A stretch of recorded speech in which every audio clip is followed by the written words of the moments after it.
السلام علیکم ورحمۃ اللہ وبرکاتہ۔ بسم اللہ الرحمن الرحیم۔ محترم ناظرین، اللہ تبارک و تعالیٰ نے انسانیت کو جو نعمتیں عطا کی ہیں ان میں سے ایک اہم ترین نعمت اولاد کا ملنا ہے۔ جب اولاد عطا کی ہے تو پھر ان کی کچھ ذمہ داریاں بھی رکھی ہیں، ان کی تعلیم ہے، ان کی تربیت ہے، اور سب سے پہلے ان کا ایک اچھا نام رکھنا ہے۔ شریعت مطہرہ نے خصوصاً مسلمانوں کے بارے میں یہ بات کہی جا سکتی ہے کہ شریعت نے باضابطہ ان کو اچھا نام رکھنے کا حکم دیا ہے، بلکہ والدین کا یہ حق قرار دیا ہے کہ وہ اپنے بچوں کا اچھا نام رکھیں، اور جن ناموں کے معنی اچھے نہیں ہیں، میننگز اچھے نہیں ہیں، ان کو رکھنے سے منع بھی کر دیا گیا ہے۔ پھر اچھا نام کا اچھا ہونا اور یا برا ہونا کا معیار یہ نہیں ہے کہ میرے کو سننے میں اچھا دکھے یا میرے بولنے میں اچھا دکھے، ایسا نہیں ہے، بلکہ شریعت مطہرہ نے جس نام کو اچھا سمجھا ہے وہ نام اچھا ہے، اور جس نام کو برا سمجھا ہے وہ نام برا ہے۔ چنانچہ فقہاء کرام لکھتے ہیں کہ بچوں کا ایسا نام رکھنا جس کو اللہ تعالیٰ نے اپنے بندوں کے لیے نہیں لیا، یا نبی کریم صلی اللہ علیہ وسلم نے کہیں اس نام کو ذکر نہیں کیا، نہ مسلمانوں میں اس نام کے رکھنے کا رواج ہے، تو بہتر ہے کہ ایسا نام نہ رکھا جائے۔ تو سب سے پہلا ادب نام کے رکھنے کے سلسلے میں یہ ہے کہ اس میں نیک لوگوں کی نسبت کا لحاظ ہونا چاہیے، جیسے انبیاء کرام علیہ السلام کے نام ہونا چاہیے، صحابہ کرام کے نام ہونا چاہیے، صحابیات کرام رضی اللہ تعالیٰ علیہ مجمعین کے نام ہونا چاہیے، یا نیک مسلمانوں کے نام ہونا چاہیے۔ اس سے آخری درجے میں یہ ہے کہ جو نام رکھا جائے اس نام کے میننگ اور معنی صحیح صاف ستھرے ہونے چاہیے، نسبت اچھی ہونی چاہیے۔ صحیح معنی والا نام ہونے کی اہمیت کو بتلانے کے لیے سیرت النبی کے کئی واقعات ہمارے سامنے آتے ہیں۔ کئی لوگوں کے نام نبی کریم صلی اللہ علیہ وسلم نے بدلے ہیں، ان کے ناموں کے معنی اچھے نہیں تھے تو بدل کر آپ نے صحیح معنی والے نام رکھے، یہاں تک کہ علاقوں اور بستیوں کے نام بھی آپ صلی اللہ علیہ وسلم نے جو برے تھے یا اچھے معنی والے نہیں تھے ان کو آپ نے نام بدلے ہیں۔ تو پہلا ادب یہی ہوا کہ صحیح معنی والا نام ہونا چاہیے۔ دوسرا ادب جو کہ پہلے ہی کا تتمہ ہے،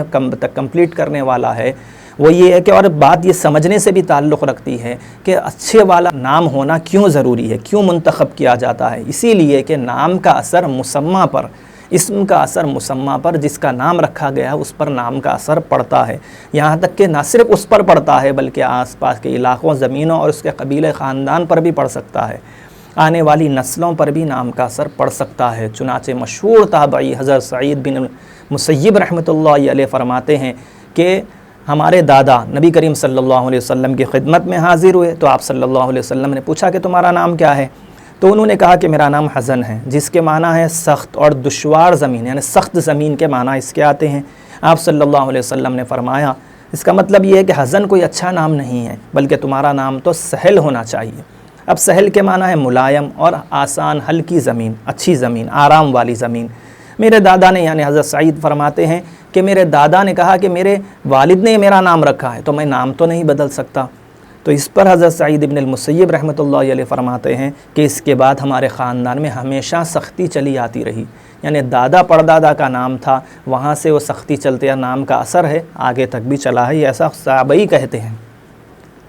محترم ناظرین، اس سے یہ بات سمجھ میں آ گئی کہ نام کا کتنا اثر ہوتا ہے۔ دوسری چیز یہ ہے کہ رسول اللہ صلی اللہ علیہ وسلم کسی چیز سے فال نہیں لیتے تھے، خصوصاً برا فال تو ہرگز نہیں لیتے تھے، لیکن اچھی پازیٹیو تھنکنگ کو لوگوں میں پروان چڑھانے کی بھرپور آپ کی کوشش ہوتی تھی۔ ہم یہ جانتے ہیں کہ صلح حدیبیہ کے موقع پر قریش مکہ کی طرف سے کئی سفیر آتے رہے، لیکن بات نہیں بن رہی تھی، لیکن اس کے بعد سہیل بن عمرو رضی اللہ تعالیٰ عنہ وہاں پر آئے تو ان کو آتا ہوا دیکھ کر آپ صلی اللہ علیہ وسلم نے فرمایا کہ تو اب تمہارا معاملہ آسان ہو گیا، یعنی اب ان کے نام سے آپ نے اثر لیا کہ اب تمہارا معاملہ آسان ہو گیا، اب تمہیں،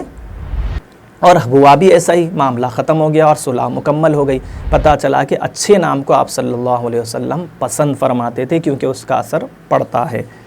ایک بات آخر میں یہ بات ہمیں سمجھ لینی ہے کہ بعض لوگ پیدائش کے دن تاریخ کا حساب کر کے، تاریخ نکال کر یا ستاروں کی مناسبت سے نام رکھتے ہیں اور ایسا نام رکھنے کو ضروری سمجھتے ہیں، اس کا اسلام سے کوئی تعلق نہیں ہے، ایسا ضروری سمجھنا یہ عقیدے کے خلاف ہے۔ بعض لوگ بعض علاقوں میں قرآن کے ذریعے سے کوئی بھی ایک لفظ نکال لیتے ہیں اور اس کے ذریعے سے نام رکھ دیتے ہیں، معنی